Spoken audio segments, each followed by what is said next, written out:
देखो, अगर आपको लगता है कि कोई आपकी भावनाओं के साथ खेल रहा है तो ये सिर्फ उसका हुनर नहीं है बल्कि तुम्हारी चुप्पी की ताकत है।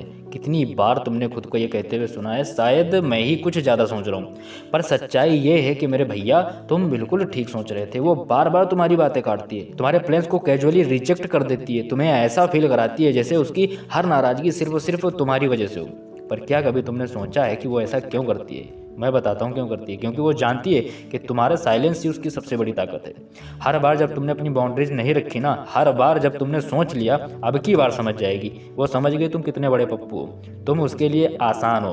अब ध्यान से सुनो, मैनिपुलेशन एक चाल नहीं है बल्कि ये एक पैटर्न होती है। जो लोग बार बार उसमें फंसते हैं ना, उनकी एक खास प्रोफाइल भी होती है। पर कोई बात नहीं, अब मैं तुम्हें उन कोर ट्रेट्स के बारे में बताने जा रहा हूँ जो कि तुम्हें परफेक्ट टारगेट बनाते हैं, और फिर मैं इनका तोड़ भी बताऊंगा।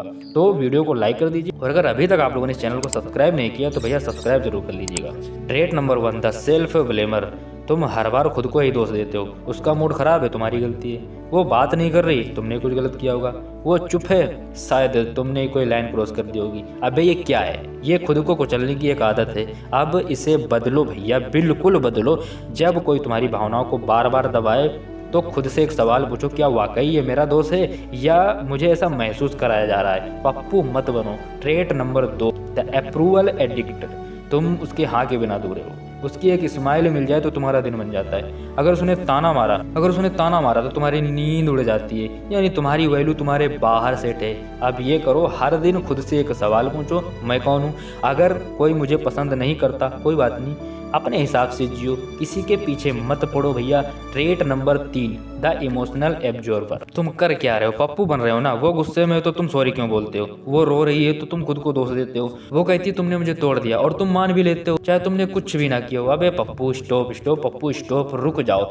देखो, तुम उसके इमोशनल बैग का पोर्टर थोड़ी हो। अब ये आदत बनाओ, जब वो इमोशनली रिएक्ट करे ना तो तुम कुछ मत करो, रिस्पॉन्ड करो। सिर्फ रिएक्ट नहीं, थोड़ा स्पेस लो, सोचो और फिर बोलो। मैं समझता हूँ कि तुम अपसेट हो, लेकिन इसका हल गुस्सा थोड़ी है। चलो मेरे भोले भाले भाइयों, अब बात करते हैं उस पॉइंट की जहाँ से असली बदलाव शुरू होता है। क्या है? Emotional boundaries. सुनो, ये कोई नारियल के खोल जैसी चीज नहीं होती। ये तुम्हारा असली कवच होता है जो तुम्हें इमोशनली स्लेव से एक रिस्पेक्टेबल मर्द बनाता है।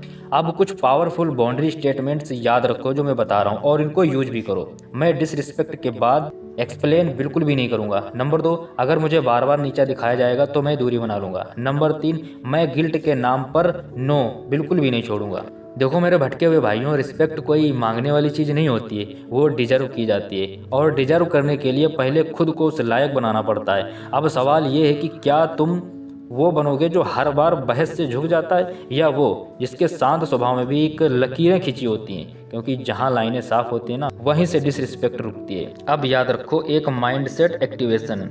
हर बार जब कोई तुम्हारी लिमिट्स टेस्ट करे तो सिर्फ एक सवाल पूछो, अगर मैं आज इसे टाल गया तो कल मेरी वैल्यू क्या रह जाएगी? और उस जवाब के हिसाब से एक्शन लो।